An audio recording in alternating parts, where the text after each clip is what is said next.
it comes with the vibes, right? It comes with the vibes. It comes, and that's entrenched in that brand that you just spoke of. Like, we didn't have a Jamaican presence growing up, but the gentleman from the sled team and Bob Marley, and then reggae music. Like you're not wrong. Like that's like entrenched. Like and everybody knows it. Like you can't go anywhere without thinking about it. Right. So why wouldn't you play off of it? So I love to see that you are starting to do like this exporting process. What we've seen in Colorado and in America is the recent, I guess, resurgence of outdoor cultivation. Okay. Is that something that y'all are using in Jamaica, or is it greenhouse indoor? What's the growing process like down there? I'm just curious about it. No, you're good. No, I don't know anything. No, man, you're good, man. So on the legal markets, I would say roughly about 85% of the grows are greenhouse. Really? Right? Not automated greenhouses, just normal greenhouse. Some have lights, some don't. But most of the greenhouses, the rest are really outdoor grows. And then you'll have probably about, to my knowledge, I know there's one grow at the university. So it's kind of an indoor grow, in an automated facility. And I think there's only like two other vertically integrated dispensaries that maybe have an indoor grow, a small grow, I believe. So majority is greenhouse, yeah. So would we say, like you were talking about, we're focusing on growing, better quality, so that when these countries start to exercise their legal, ability, like Germany and Australia and other countries, what are the steps that y'all are trying to ensure so that we don't end up in a situation where the black market can, submarine the legal market, where you're not, spending so much to operate a grow house or something of that nature? What are y'all doing down there to not only bring up the quality, but ensure, keeping it in-house? So and I guess things running smoothly. No problem. So I think the base of it is really education.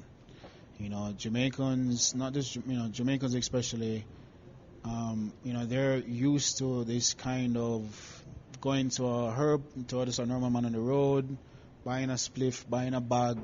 They don't know what it is, what strain it is, where it's grown, how it's grown, have no idea. And I think that's what really, us as in the legal industry, especially for us, is really the education. Getting more people to understand their cannabis, what they're consuming. We just ate some food. We want to know what we're putting into our body. You're not going to go on the road and buy an Advil from the side of the road from a random person. You're going to go to a facility to buy it.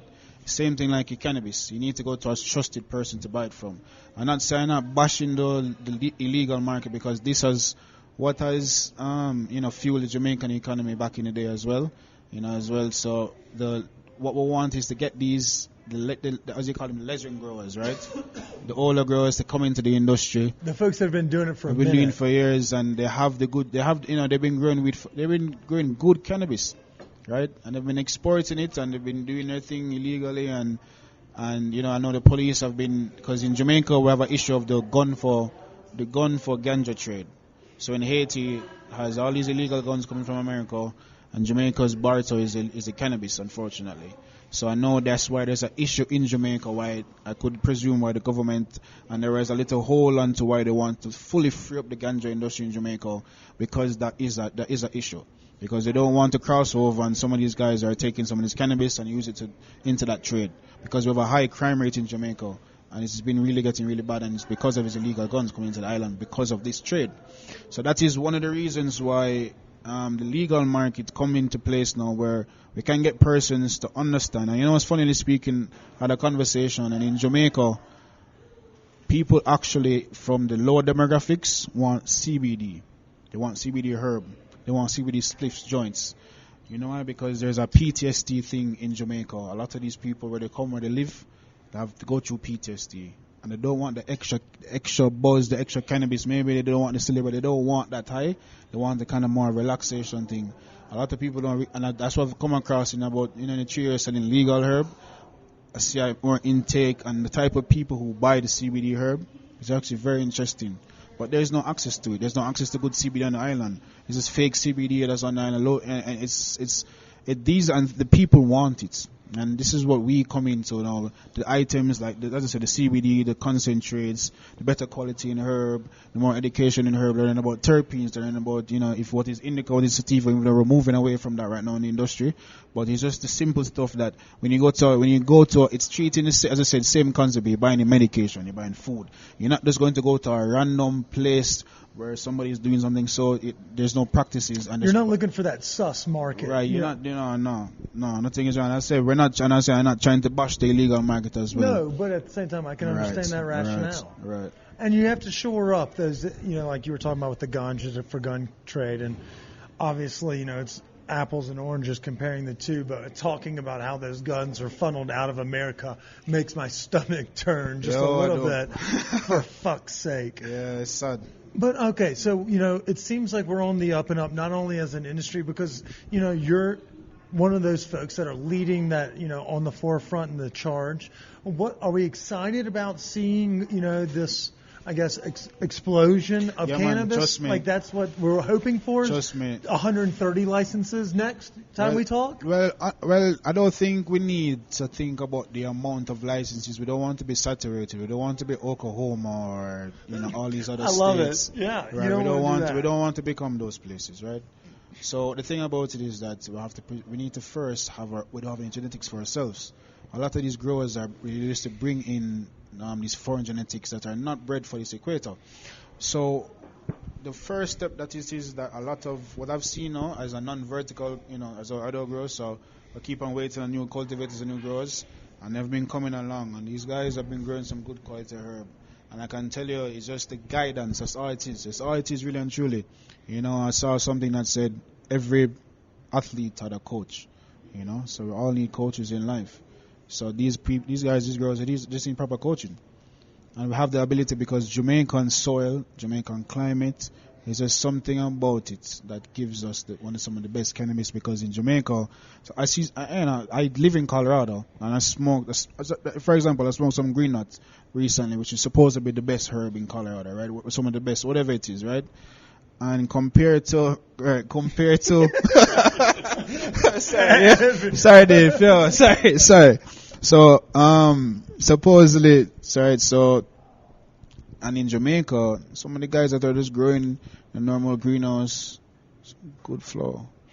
I believe it. I mean, flow. It's kind of like that thing we talked about at the beginning of the episode, which was up until 2017, technically they could just bust your ass for it. So now, getting the ability from either the state to allow, like freedom to smoke it, but also the freedom to grow and play with it, and we've started to see that in Colorado, and it's maturing as it grows east and across the country. So it seems like it's the same kind of camp in Jamaica as well. So no, man, we're coming up, man. Where the Jamaica's market is we're in a bullish phase right now.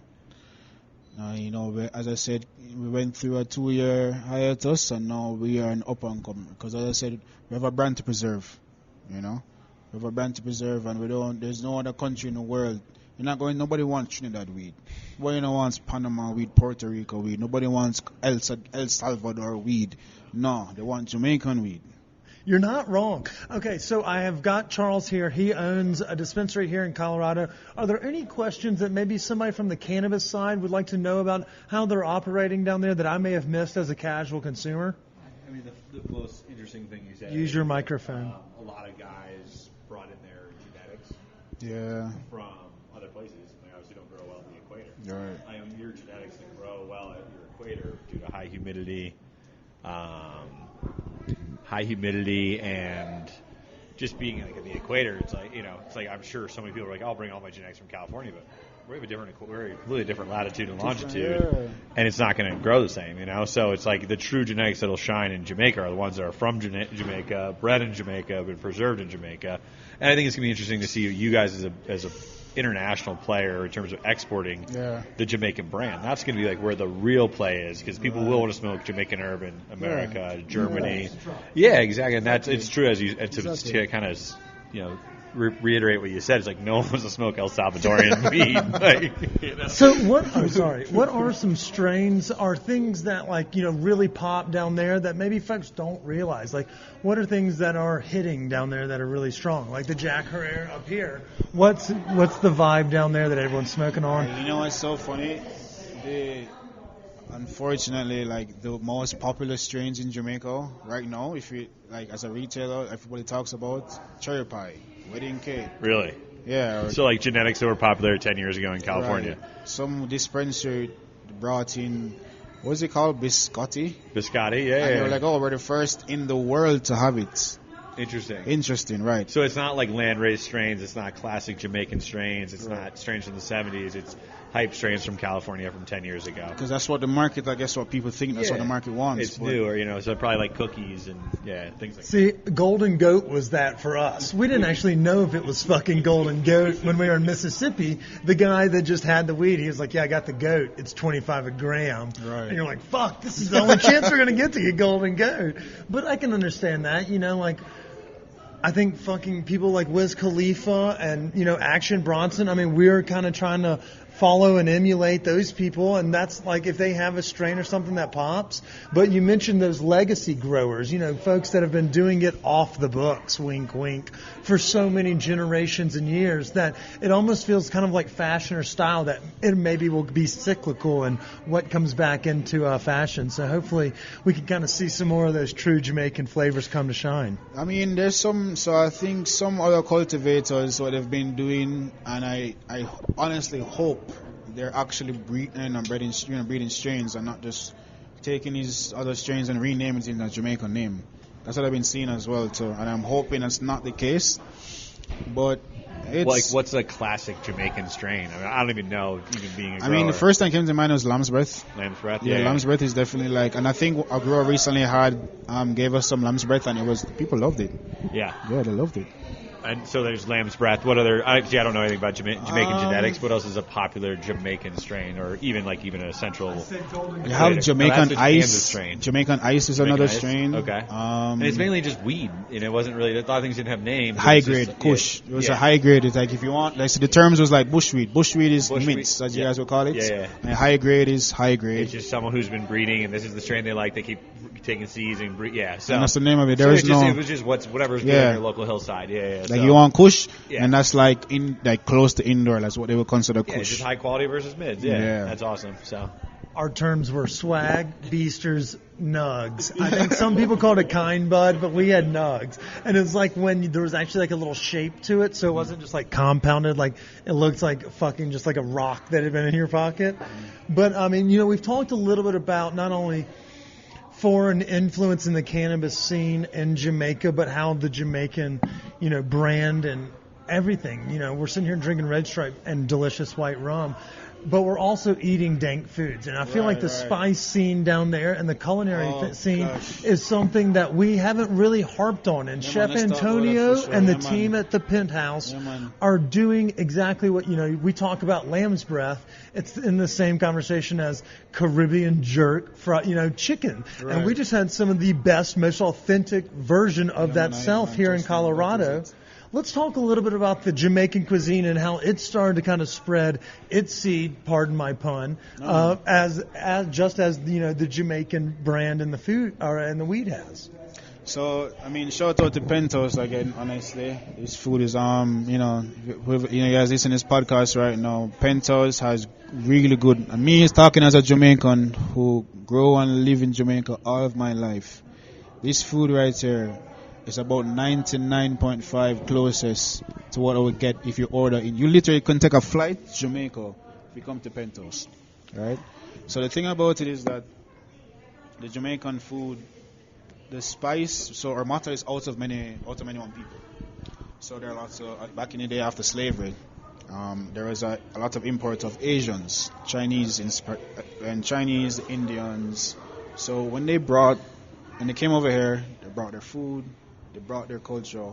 So everything is so entwined. Like the Jamaican Chinese food is the best you ever have, right? And now I'm learning about different places in China, different people that cook in different ways.